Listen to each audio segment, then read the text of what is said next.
அது ஒரு ரம்யமான காடு. அந்த காட்டுக்குள்ள பலவிதமான செடிகள், கொடிகள், மரங்கள்னு எல்லாமே அழகழகா இருந்துச்சு. அதே மாதிரி பல வகையான பூச்சிகள், பல வண்ணங்கள் நிறைஞ்ச பறவைகள், அதோட சின்னது பெருசுமா பல விலங்குகளும் இருந்துச்சு. அப்படி இருந்த காட்டுல உயரமா பல மரங்கள் இருந்தது. அதுல ஒரு மரத்துல பில்லுன்னு ஒரு அணில் வாழ்ந்துகிட்டு வந்தது.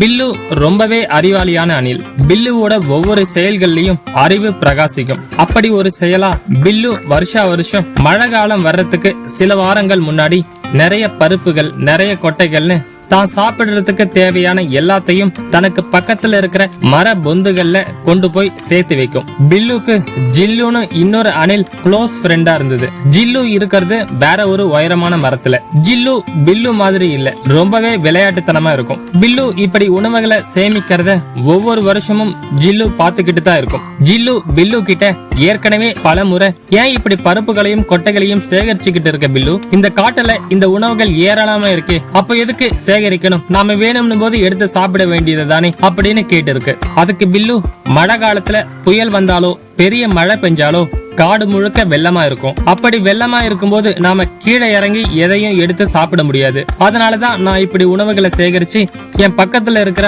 மர பொந்துகள்ல வச்சிருக்கேன் அப்படின்னு பலமுறை சொல்லியிருக்கு. இந்த முறையும் பில்லு அதே மாதிரி உணவுகளை சேகரிச்சுக்கிட்டு இருக்கு. இப்பவும் ஜில்லு பாத்துக்கிட்டு இருக்கு. ஆனா முன்ன மாதிரி இல்லாம ஜில்லுக்கு ரொம்ப கோபமா வந்து பில்லு கிட்ட, பில்லு, புயல் மழை வந்தா காடு வெள்ளம் ஆயிடும்னு சொல்லி வருஷா வருஷம் இப்படி உணவுகளை சிரமப்பட்டு சேகரிச்சுக்கிட்டு இருக்கே, நாம எப்பவாவது அது மாதிரி புயல் மழை இங்க வந்ததை பாத்துருக்கோமா? நீ செய்யறது முட்டாள்தனமா இருக்கு பில்லு, இதெல்லாம் ஒரு வெட்டி வேலை அப்படின்னு சொல்லிச்சு. அதுக்கு பில்லு எந்த கோபமும் இல்லாம பொறுமையா, ஜில்லு, புயலையோ பெரிய மழையையோ நீயும் பார்த்ததில்ல, நானும் பார்த்ததில்ல.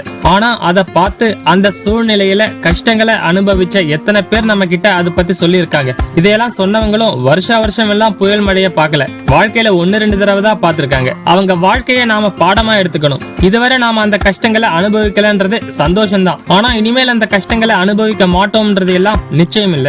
வாழ்க்கையில எந்த கஷ்டங்கள் வந்தாலும் அதை எதிர்கொள்ள நாம எப்பவுமே தயாரா இருக்கணும். அப்படி தயாரா இருக்கிறதுல ஒரு விஷயம்தான் சேமிப்பு. அதனால சேமிப்பு முட்டாள்தனம் இல்ல ஜில்லு.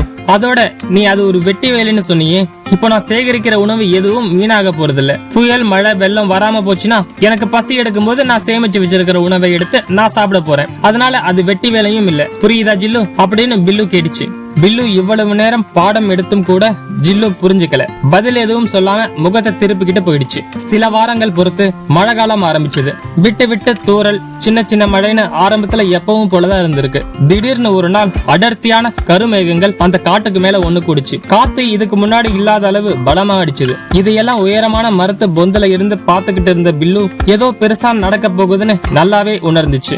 பில்லு நினைச்ச மாதிரியே அன்னைக்கு இரவு பெய்ய ஆரம்பிச்ச மழை பெரிய மழையா இருந்தது. பில்லு தன் வாழ்நாள்ல அவ்வளவு பெரிய மழைய பார்த்ததில்ல. அதோட அந்த பெரிய மழை ஒரு நாள்ல நிக்கல, தொடர்ந்து 3 நாள் பெஞ்சுக்கிட்டு இருந்தது. அந்த மழையால காட்டுக்கு பக்கத்துல ஓடிக்கிட்டு இருந்த ஆறுல வெள்ளம் வந்துடுச்சு. அந்த வெள்ளம் காடு முழுக்க பரவி இருந்தது. அந்த 3 நாட்களும் பில்லு தான் சேகரிச்சு வச்சிருந்த உணவுகளை சாப்பிட்டுக்கிட்டு வாழ்க்கைய நடத்திக்கிட்டு இருந்தது. பில்லுக்கு ஒரே ஒரு கவலை, ஜில்லுவை நினைச்சுதான்.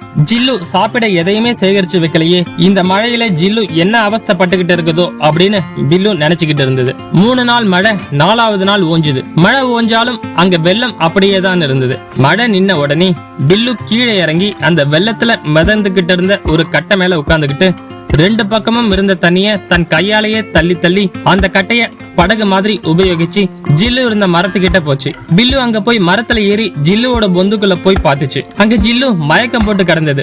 ஜில்லு 3 நாளா எதுவுமே சாப்பிடல போல இருக்கு, அதனால மயக்கமா ஆகி இருந்தது.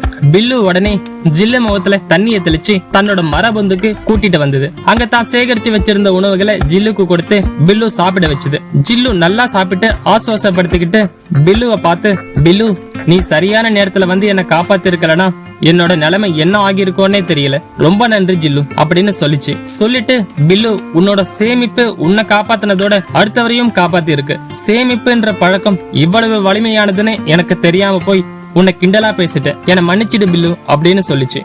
சேமிக்க வேண்டிய தேவை பலரோட வாழ்க்கையில தேவைப்படும், சிலர் வாழ்க்கையில தேவைப்படாமலும் இருக்கலாம். ஆனா சேமிப்புன்றது ஒரு நல்ல பழக்கம். நல்ல பழக்கம்ன்றதுக்காகவாவது நாம சேமிக்கிற பழக்கத்தை ஏற்படுத்திக்கணும்.